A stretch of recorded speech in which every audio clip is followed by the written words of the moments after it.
स्त्री पर बुरी नजर विनाश का रास्ता है। राक्षस कंभ और उसकी राक्षसी सेना ने भगवान शिव की गहरी तपस्या की और कई पुण्य प्राप्त किए। अंत में भगवान ने राक्षस कंभ को दर्शन दिए और मन चाहा फल मांगने को कहा। राक्षस ने बलवान यशस्वी होने का आशीर्वाद मांगा। भगवान शिव ने प्रसन्न होकर राक्षस को आशीर्वाद दिया। घमंड में चूर राक्षस ने स्वर्ग पर हमला कर सभी देवताओं को हरा दिया और स्वर्ग पर कब्जा कर लिया।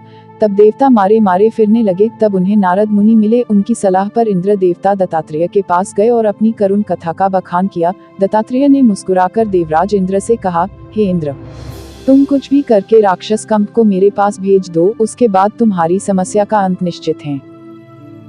देवराज ने यही किया। किसी तरह से कंभ को भगवान दत्तात्रेय के पास भेजा। उस वक्त दत्तात्रेय के साथ माता लक्ष्मी बैठी थी, जिन्हें देख राक्षस मंत्र मुग्ध हो गया और उनका हरण कर राक्षस कंभ उन्हें अपने साथ ले गया। यह देख देवराज ने परेशान होकर भगवान से पूछा, यह क्या हो रहा है, आप कुछ करते क्यों नहीं? भगवान ने कहा, तुम्हारे कारण हुआ, तुम ही जाओ और माता लक्ष्मी को सही सलामत लाओ। इंद्र ने कहा, कंभ को भगवान शिव का आशीर्वाद प्राप्त है, देवता उसे नहीं हरा सकते। तब भगवान ने कहा, राक्षस कंभ ने भावनाओं में बहकर परे स्त्री का स्पर्श किया है और उनकी इच्छा विरुद्ध उनका अपहरण किया है। अब उसके सारे पुण्य पाप में बदल चुके हैं। वह अत्यंत ही निसहाय और निर्बल है। अतएव यह उपयुक्त समय है, उस पर हमला करो और माता लक्ष्मी के साथ इंद्रलोक को भी पालो।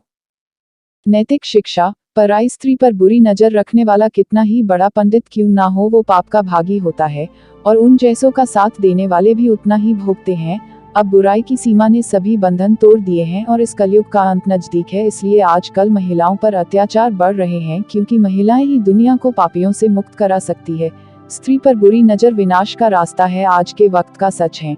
दुनिया कितना भी लड़कियों में बुराई निकाल दे या उसे हर बात के लिए जिम्मेदार बोले, लेकिन ईश्वर के न्याय में अपराधी उसी वक्त सजा के लिए नियति बना बैठता है।